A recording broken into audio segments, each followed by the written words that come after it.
Radio, real news with Lindon Purcell, 30 M6N Radio. Hey everybody, welcome back to the show today. I want to thank everybody for tuning in. This is going to be a great show today. If you guys know, this coalition thing came out yesterday with a big announcement. And I don't like the announcement. The announcement's a little crazy. And we're going to talk about it right now. So, this is real talk, real news. And today we have as our guest today, Dr. Maria Vieira. How you doing today, Doctor? I'm doing fine, London. I appreciate you having me in. Well, it's good to have you on today. I hope you understand. A lot of stuff got taken apart yesterday at the announcement at the press conference, and I just got to say, not a lot of it makes sense. You know what I mean? I understand perfectly. It's a lot of things happening and people don't know the answers. Right, so I want to make sure that we get all this stuff kind of separated out, because I'm sure if I have questions, then my listeners are going to have questions, okay? Absolutely. So, the first thing that I really thought about when I was sitting here yesterday was originally, we thought this was a huge thing, but now they're saying that there's only 200 people that are affected by this. Well, what's the deal with that? What's going on? Well, my understanding is now our numbers is down to about 100. It's a lot less. Okay, so one of the things that they said during the announcement yesterday was really that people were suffering from, it's like it's hysteria. I mean, is it possible that people could be so hysterical that they make up thousands of people sick around the United States or the East Coast?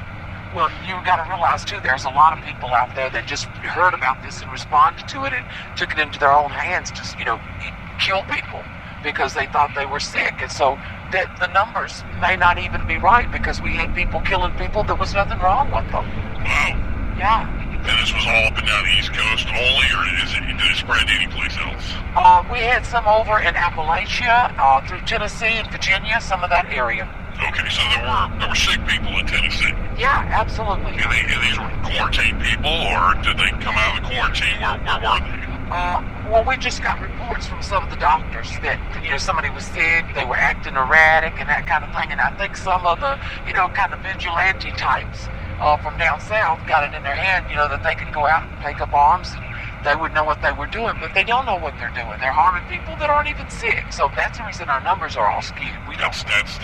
It's just crazy to me to think about that. So here's the thing. How do we stop, I guess the word is, how do we stop the hysteria that's going on here?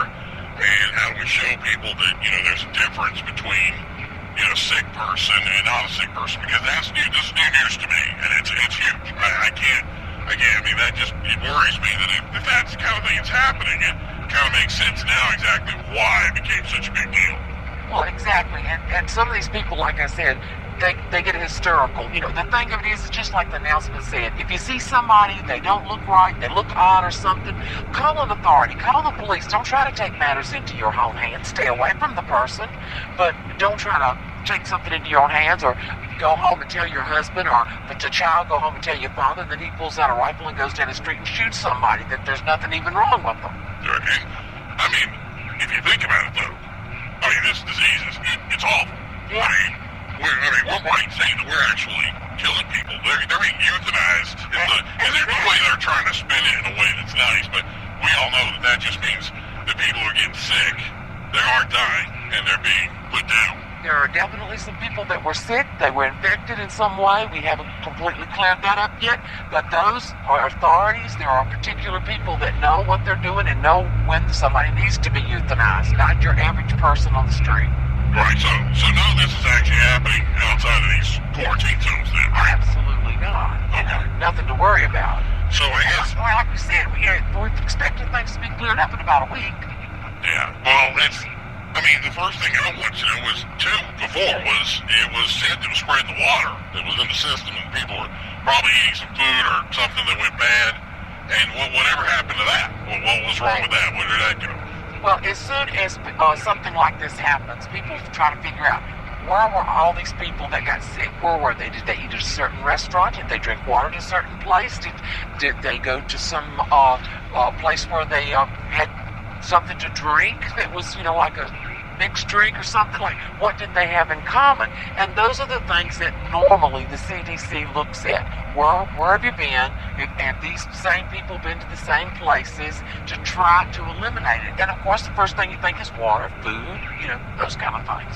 Yeah. So the other thing is, is it possible still that, I know at this point we've kind of determined that it's some kind of bacterial infection, but is it possible that there could be some drug interaction that's exacerbated this man way worse than it possibly is? The only thing that could have happened would have been if somebody could have was working in a factory and contaminated some drugs and some people bought them.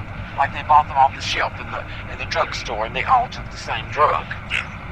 So that's the same thing. It's like, did they eat in the same place? Did they drink water in the same place? Did they take the same drug? Because I'm not saying, I don't want anybody to get the idea that, let's say that it would be an aspirin. But let's say that there was an aspirin and it was made by a certain company and of course it was shipped all over the United States. It's got a certain number on it. Well, if it was inside of that medication, then it could have been in different places in the United States. And that's what we're trying to do. We're trying to zero in on locating where the infection is coming from so that we can end this. All right, but you're saying by the end of the week we already have I don't think we'll have any problem. anything to go by, so yeah. Okay, so since this is important, and I don't want people to go out there and just go out and take matters into their own hands, but I gotta know, what things do I need to look out for to make sure that if I run into somebody, I know how to report them? Well, if a person seems to be lethargic, they're kind of walking along like they're listless, you speak to them, they don't, or you see somebody else go by and speak to them, and they don't react. If they come to a walk sign in town and it says walk, or it says don't walk, and they just walk right on out in the street, something's going on there. Go tell somebody. Don't take it into your own hands. Go tell a police officer, cop. Pick up your cell phone. Just tell 911. There's a guy you're walking around in the street that looks like he knows where he's going. He could be an alcoholic. He could be on drugs, or he could have this virus. Yeah. Okay. So you're saying people could be on drugs and have similar conditions. Exactly. You wouldn't even be able to know. You wouldn't know. It's incredible to think that this is the way it is. So one thing that all my listeners have been going through, and I've got 100 emails on this, 100 calls. There's a lot of people out there that are in areas that some of their information is getting out, and these news reporters want to be part of it. So they're coming into the areas, and they're invading places, trying to get the story, the big scoop or everything. So I want to make sure it's good. So I have a question. I know it's going to sound a little far-fetched, but I got to ask. Are these people dead? Their heart stopped working? So this flip the switch thing, is that what happens? Do we have people that walk around that just aren't alive anymore? Well, when they get to the point, if they have the disease, and you get to the point of the flip the switch, this is the point of no return. So I guess the next question is, once they get infected, are we just killing them? No, we're not, if they really get really, really sick, then, just like somebody with cancer, you give them a pill and it knocks them out enough that they go to sleep and then they pass away. Okay, so we are killing them then. They're going to pass away anyway. Okay, so basically we just give them a pill or something that helps them to go to sleep, just like you would somebody that's dying of cancer, and that just puts them to sleep, and they just rest, and then they fade on out, and they don't have to suffer. So all this stuff is just it's unfounded. Yeah, of course. Okay, so there's no such thing. We're getting a lot of input here, so. I told you there are a lot of people that are panicking and they're making up things. Okay, You're hearing a lot of stuff. Okay, so it's more people are probably getting into these encounters and just confusing everything. Yeah, they're panicking. They're just normal people that's got a virus of some kind. We just need to figure out some kind of, get the vaccine that needs to be worked to help that person. All right, that's fair enough. So is there a plan for a cure or vaccine here? Do we have anything on the books? Not at this moment, we don't, because it's not been around long enough for us to figure anything out. Okay, so really, how much time do we need to kind of work on something? Well, if something like this stayed around for a year or something, we'd be working on it, but it's going to be done. We feel like this is going to be over in another week. Okay, so there's a way to keep somebody alive and actually heal them later on? Yeah, that's what we're working forward to.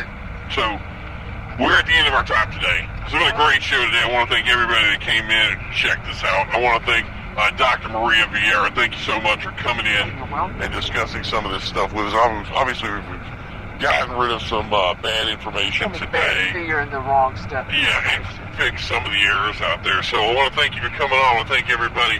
We're going to see you next time on the Real Talk Radio. Real Talk, real news. Thank you guys for tuning in.